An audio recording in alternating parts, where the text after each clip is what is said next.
లక్ష్మీం క్షీరసముద్రరాజతనయాం శ్రీరంగధామేశ్వరీం దాసీభూత సమస్తదేవ వనితాం లోకైకదీపాంకురాం శ్రీమన్మందకటాక్షలబ్ధవివత్ బ్రహ్మేంద్ర గంగాధరాం త్వాం త్రైలోక్య కుటుంబినీం సరసిజాం వందే ముకుంద ప్రియాం. ఈ స్తోత్రం చదవని వారు ఉండరు, మహాలక్ష్మీదేవి అనుగ్రహం పొందని వారు ఉండరు. చాలా మంది అనుకుంటారు, ఏమండి మాకు లక్ష్మీదేవి అనుగ్రహం లేదండి అని. చాలా తప్పు నాయన. సరస్వతీదేవి అనుగ్రహము అయినా రావచ్చేమో, పార్వతీదేవి అనుగ్రహం అయినా రావచ్చేమో, కానీ కొంచెం టైం పట్టచ్చేమో, కానీ వాళ్ళిద్దరికీ అనుగ్రహం రావడానికి. కానీ లక్ష్మీదేవి అనుగ్రహం లేదే అడుగు తీసి మనిషి అడుగు వేయలేడు. అమ్మవారు క్రియాశక్తి, మహాలక్ష్మి తల్లి. ఫుడ్ పెట్టేది నాయన. ఫుడ్ మనకు ఒక్క పూట కూడా భోజనం ఉండదు. చూడండి, మీరు అడుక్కునే వాళ్ళు తీసుకోండి. రోజు స్నానం చేయకుండా మేము అఘోరీలు అని, అఘోరి శ్రీనివాస్ గారి లాగా, అఘోరి మాతలాగా మా రోడ్ల మీద మంచి స్నానం చేయకుండా ఉంటారు చూసారా? వాళ్ళంతా బూడిదలు రాసుకొని స్నానాలు చేయకుండా వాళ్ళకు కూడా ఫుడ్ ఉంటుంది చూడండి. అందువలన మహాలక్ష్మి కరుణాకటాక్షం పొందనటువంటి వ్యక్తి ఎవరు ఉండరు. ఆమె జగన్మాత. మరి ఆ తల్లి అనుగ్రహం రావాలంటే ఆ వచ్చే ముందు కొన్ని సంకేతాలు ఉంటాయన్నమాట. ప్రతి ఒక్కడికి లక్ష్మీదేవి రావాలా, లక్ష్మీదేవి రావాలా, లక్ష్మీదేవి రావాలా అని చూస్తారు. భూ కబ్జాలు చేస్తే రాదు నాయన లక్ష్మీదేవి. తర్వాత అవతల వాడు డబ్బులు దొబ్బేస్తే రాదు నాయన లక్ష్మీదేవి. ఏమొస్తుంది నాయన? పెరాలసిస్ వస్తుంది మీకు. ఇప్పుడు రాదు, వయసులో బలంగా ఉంటారు కదా నాయన. ఒక 60 సంవత్సరాల వయసు దాటిన తర్వాత యముడు చిత్రగుప్తుడు అక్కడ పుస్తకాలు పట్టుకొని ఉంటారు నాయన. అవన్నీ కోడెడ్ లాంగ్వేజ్లో ఉంటారు. యముడు ఉంటాడు ఇటండి అని అంటారు. అక్కడికి వెళ్ళిన తర్వాత కోడెడ్ లాంగ్వేజ్లో ఉంటుంది, రాస్తాడు చిత్రగుప్తుడు ప్రతిదీ. Newton's third law, to every action there is an equal and opposite reaction. ప్రతి చర్యకి ప్రతిచర్య ఉంటుంది. కాబట్టి ఎక్కడా మనకు పెరాలసిస్లు, షుగర్లు, రోగాలన్నీ ఇచ్చేస్తాడు, అక్కడ తోలు తీసేస్తాడు అనమాట. కాబట్టి ఎవరి భూములు కబ్జాలు చేయకండి. తర్వాత ఎవరి యొక్క డబ్బులు దొబ్బేయకండి మోసాలు చేసి. కారణం ఏంటంటే మనకి ఒక బాగా డబ్బున్నటువంటి వ్యక్తులందరూ కూడా చచ్చిపోయేటప్పుడు చూడండి, అవసాన దశలో రౌడీ షీటర్లు, రాజకీయ నాయకులు వీళ్ళంతా వెళ్ళిపోయేటప్పుడు బెడ్ రిడన్ అయిపోయినప్పుడు వాళ్ళు ఏమంటారో తెలుసా? అయ్యో మేము పేదవాళ్ళకి హెల్ప్ చేయలేకుండా చచ్చిపోతున్నామే అని అప్పుడు తెలుస్తుంది. అలాగే ఒక పెద్ద ఇండస్ట్రియలిస్ట్ ఇప్పుడు కూడా బృందావనంలో ఉంది ఆమె. ఆమె ప్రొద్దున్న టిఫిన్ ఒక దేశంలో, మధ్యాహ్నం భోజనం ఒక దేశంలో, సాయంత్రం డిన్నర్ ఒక సపర్ ఒక దేశంలో, ఈ విధంగా బతికిన ఆమె ఒకసారి మరి పాపం క్యాన్సర్ వ్యాధి లాంటిది వచ్చిన తర్వాత ఆమెలో రియలైజేషన్ కలిగింది. అరే మనం చచ్చిపోయేటప్పుడు ఏం పట్టుకెళ్ళమని అర్థమైపోయి వెంటనే ఆమె ఇది తగ్గిన తర్వాత క్యాన్సర్ వెంటనే సన్యాసం తీసేసుకొని ఆశ్రమంలో ఉంది. మనందరం సన్యాసాలు తీసుకోవాల్సిన అవసరం లేదు, ధర్మంగా నడిస్తే చాలు. అందువలన మహాలక్ష్మి తల్లి వచ్చే ముందు కొన్ని నిదర్శనాలు ఉంటాయి. మీరు రోజు దాన ధర్మాలు చేయండి, లక్ష్మీదేవి రాకపోతే నేను రప్పిస్తా మీ ఇంటికి. I will demand her. శంకరాచార్యులకు ఉన్నప్పుడు శంకరాచార్య శిష్యుల్ని నేను 36వ పీఠాధిపతి అయినటువంటి భారతీ తీర్థస్వాములు మా గురుదేవులు దక్షిణాంనాయ పీఠం, 37 మా గురువుగారు అబ్బాయి విధుశేఖరేంద్ర సరస్వతి. కమాన్, మరి మీ గురువులా చెప్పండి. అయితే జగద్గురు అయినటువంటి ఆది శంకరాచార్యులు వారు అలా యొక్క ఉసిరికాయల్ని కురిపించారు, బంగారపు ఉసిరికాయల్ని. మరి ఆ లీనియేజ్ లో ఉన్నటువంటి వాళ్ళమ్మ తప్పకుండా మరి మా గురుగారు పిలిస్తేనే వస్తే మా భారతీయ తీర్థస్వామి వారు ఇలా అడగాల పిలవగానే ధన్మని వచ్చేస్తాయి. మా గురువు గారు మరి ధర్మంగా నడుచుకోమని చెప్తారు ఎప్పుడు చెప్పినా, ఎక్కడ ఏ ఉపన్యాసమైనా. అందువలన లక్ష్మీదేవి వచ్చే ముందు కొన్ని సూచనలు ఏంటో తెలుసా? మీరు సాంబ్రాణి కాకుండా గుగ్గుళం వేస్తాం, ఈ గుగ్గుళం వాసన వస్తుంది, సాంబ్రాణి వాసన ఘుమఘుమలాడుతుంది.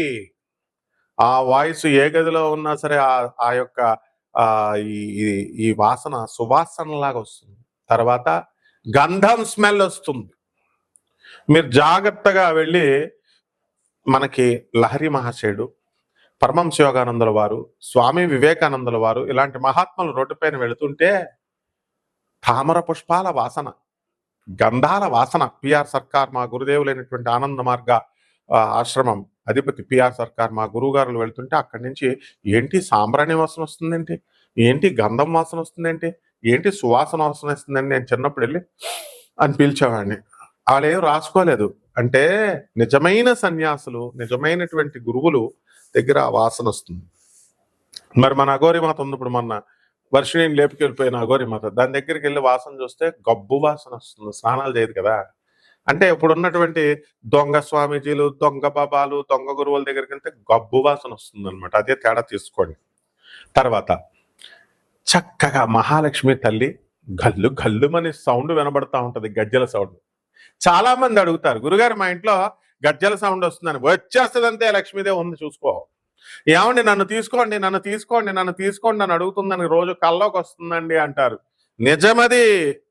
It is not an hallucination. It is not, ఇదే ఒక కన్ఫ్యూజన్ కాదు.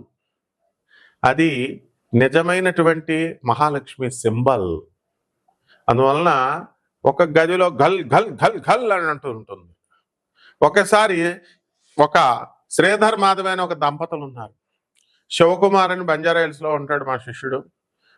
అమ్మవారు ఇదిగో చూడు ఆ లక్ష్మీ పూజ చేసుకోండి, చక్కగా గల్ గల్ మన సౌండ్ వస్తుంది అని గోత్రనామాలు ఏదో ఇచ్చారు. మేమేదో పూజ చేసాం. చేసిన తర్వాత అప్పుడు ఏమండి గల్ గల్ మన సౌండ్ వస్తుందండి, మా అమ్మ చెప్పింది అని చెప్పి ఆ మాధవి వాళ్ళ అమ్మ చెప్తే అప్పుడు శివకుమార్ విని అవునా వచ్చిందా అని ఆశ్చర్యపోలేదు ఆయన.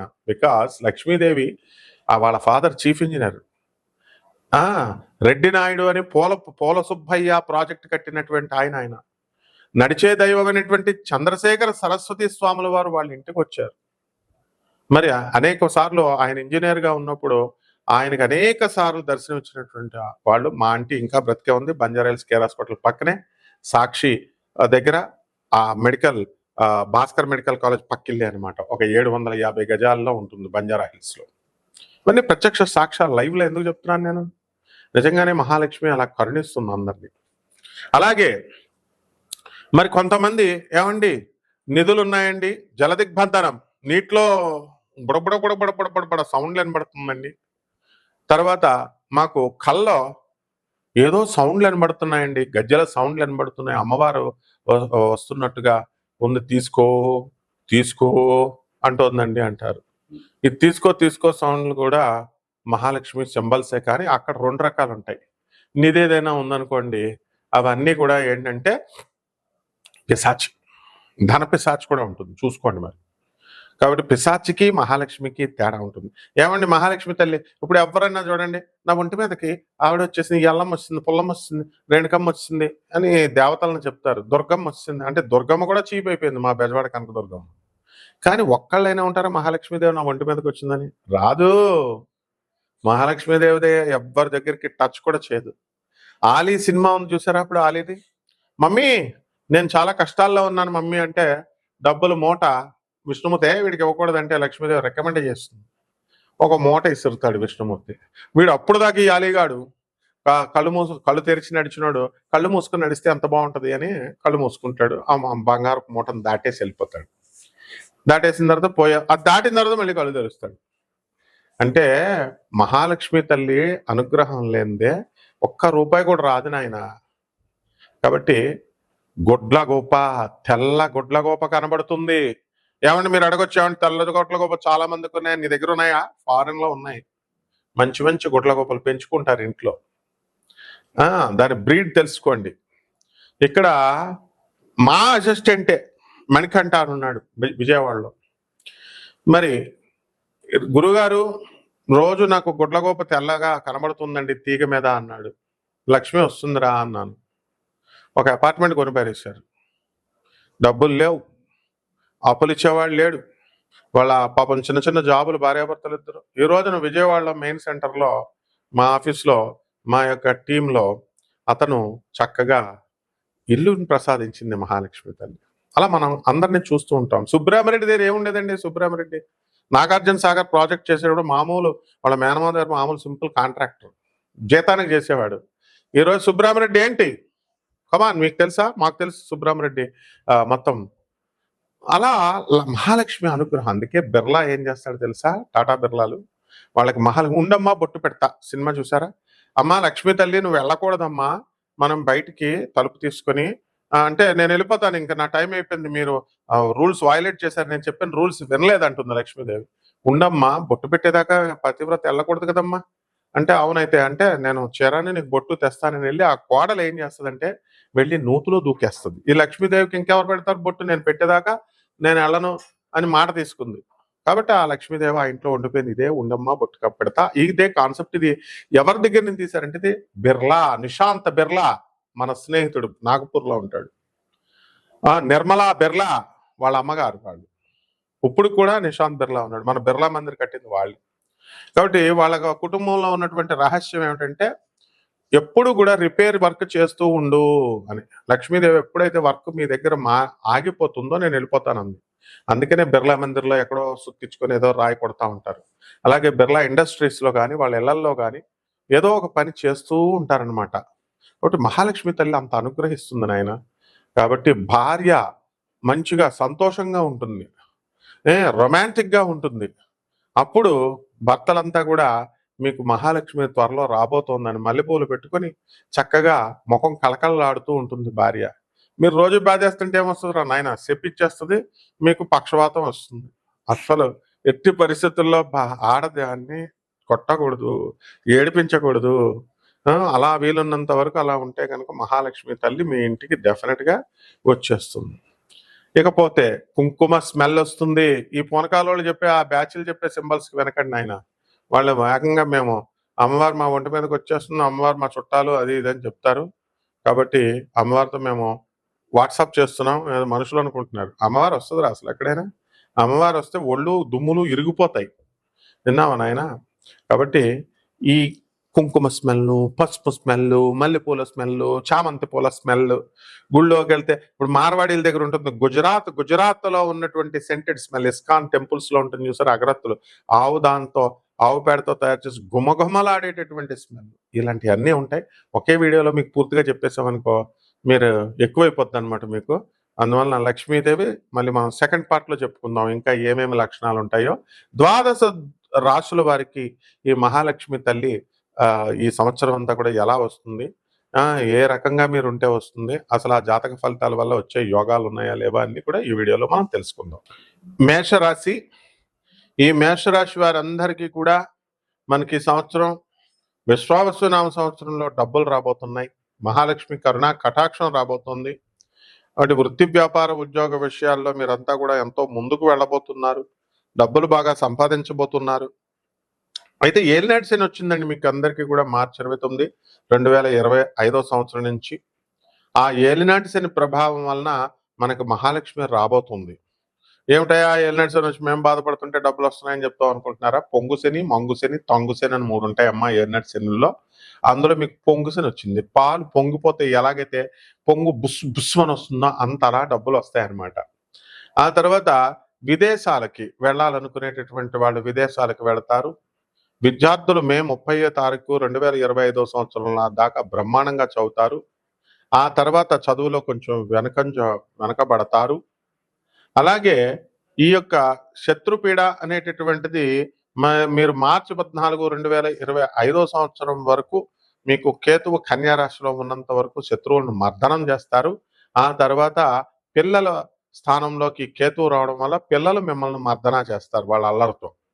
కాబట్టి ఈ యొక్క మేషరాశి వారందరూ కూడా కటిక దరిద్రులైనా సరే మహాలక్ష్మి తల్లి యొక్క అనుగ్రహంతో మరి మీకు ధన సహాయం చేయబోతోంది అమ్మవారు. కోటీశ్వరులు అవబోతున్నారు, ఇందులో డౌటే లేదు. అంటే మేము కష్టపడకుండా మేము కోటీశ్వరులు అవుతామండి అంటే కుదరదు నాయన. మీరు డ్యూటీలకు వెళ్ళాలా, ఏదో ఒక పని చేయాలా, కష్టపడండి. ఆ పనిలో మీకు డబల్ త్రిబుల్ ఇప్పిస్తుంది అనమాట. ఇదంతే నగ్న సత్యం.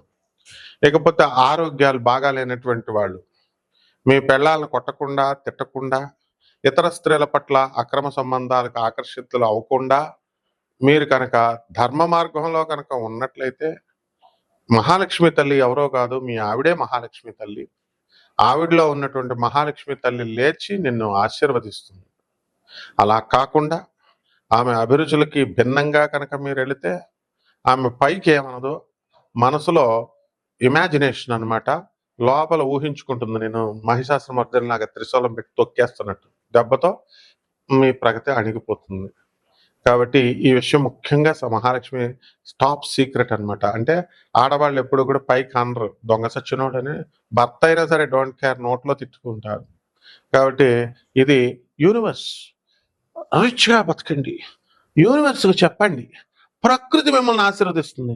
ప్రకృతి మీకు ఇచ్చేస్తుంది. కోట్లు రాసేసుకోండి. స్వీట్ చార్ట్స్ అని చెప్పేటటువంటి వాళ్ళ సొల్లు కబుర్లు అవేమి రావు నాయనా. ఇక్కడ ఇది మాత్రం ఇమాజినేషన్ వస్తది. ఇమాజిన్ చేసుకోమంటారు. అక్కడ ఇమాజిన్ చేసుకుంటే ఒకడు కామెంట్ పెట్టాడు. ఈడు చెప్పాడని చెప్పేసి నేను రిచ్‌గా బతకాలని పెద్ద పెద్ద స్టార్ హోటల్స్‌లో దిగి మొత్తం ఉన్న డబ్బులన్నీ ఖర్చు పెట్టి ఫైగా కార్లు అప్పులు పెట్టి తిరిగాను. Today I'm a beggar on the road మీద అడుక్కుంటున్నాను అని పెట్టాడు. అదే అవుతదనమాట. కానీ మీ పెళ్ళాలను బాగా చూసుకోండి మీరు. తిట్టకుండా. ఇది ఇమాజినేషన్ చేసుకుంటదావిడ. నేనే మహాలక్ష్మిని అని. మా ఆయన ఇలాగైపోవాలి. మా ఆయన బాగా చూసుకుంటే మా ఆయన కోటీశ్వరుడు అయిపోవాలనుకుంటది. పిచ్చి పిచ్చి వేషాలేసేసి మందు కొట్టేసి నీ ఇష్టం వచ్చినట్టు ఇచ్చేస్తుంటే ఆమెను బాధ పెడుతూ ఉంటే తొక్కి పడేయాలి నా కొడుకుని అనుకుంటది. అందుకని డెఫినెట్‌గా నువ్వు ఎంత కష్టపడినా పైకి రావు. కాబట్టి ఇక నుంచి స్త్రీలను ఇబ్బంది పెట్టకండి. కోటీశ్వరులవుతారు. నమస్కారం.